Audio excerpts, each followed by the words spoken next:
ओम शांति। हमें पढ़ाने के लिए स्वयं भगवान आते हैं और बनाते भी हैं मनुष्य से देवता।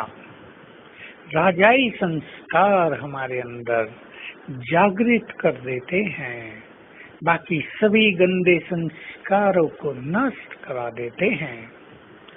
तो ईश्वरीय मार्ग पर चलने वालों को स्वयं से चिंतन करना चाहिए कि मेरी चाल चलन, मेरे मैनर्स बहुत ही रॉयल होने चाहिए।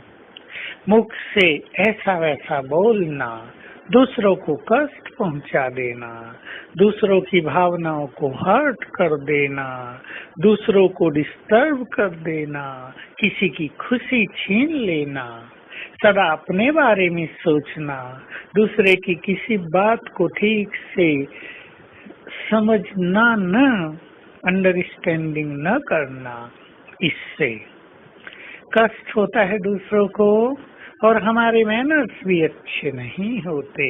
जब भी बाबा की मुरली में ये आता है कि बच्चे किसी को दुख न दो, तो ऐसी आत्माएं या तो ये रियलाइज ही नहीं कर पाती कि हम किसी को दुख देते हैं, और अगर कोई रियलाइज करते भी हैं तो वो स्वयं को चेंज नहीं कर पाते।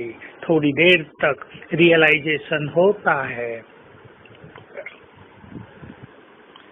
संकल्प भी होता है कि आगे से हम कटुवाणी नहीं बोलेंगे, हम किसी को सताएंगे नहीं। मनुष्य को पता नहीं चलता, परंतु वो ऐसा कर नहीं पाता, अपने को चेंज नहीं कर पाता।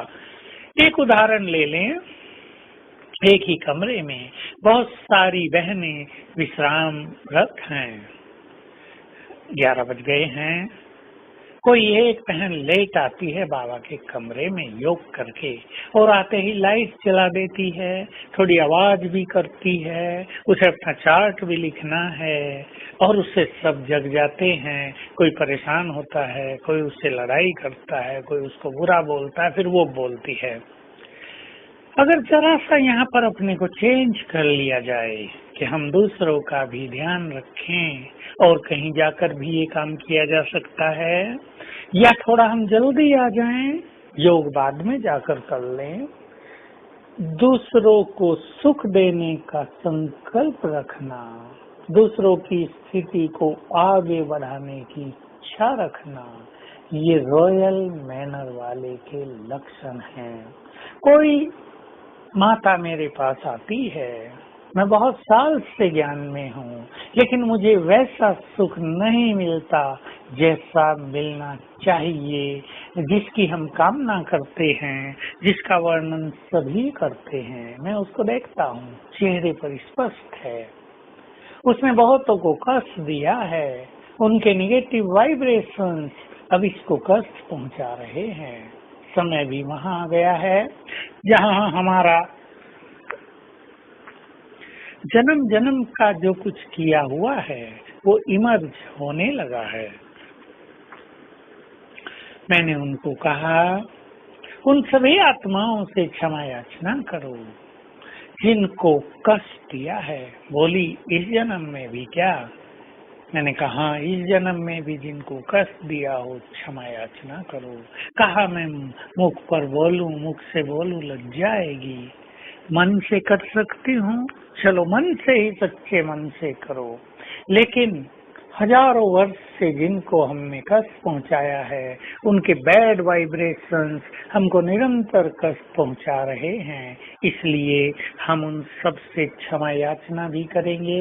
और रोज सवेरे उठकर कल से ही 7 बार सच्चे मन से, मैं आत्मा सुख स्वरूप हूँ, मैं बहुत सुखी हूँ, मैं बहुत सुखी हूँ, चले अंतर मन की गहराई में और इस संकल्प को भर दें। तो ये अभ्यास, सोल कॉन्शियस होने की ये प्रैक्टिस हमारे लंबे काल के दुखों की फीलिंग को समाप्त कर देगी।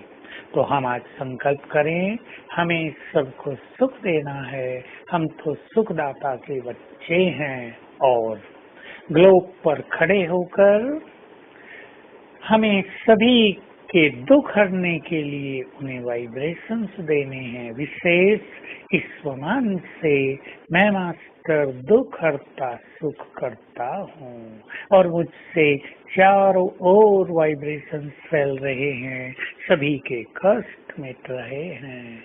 ओम शांति।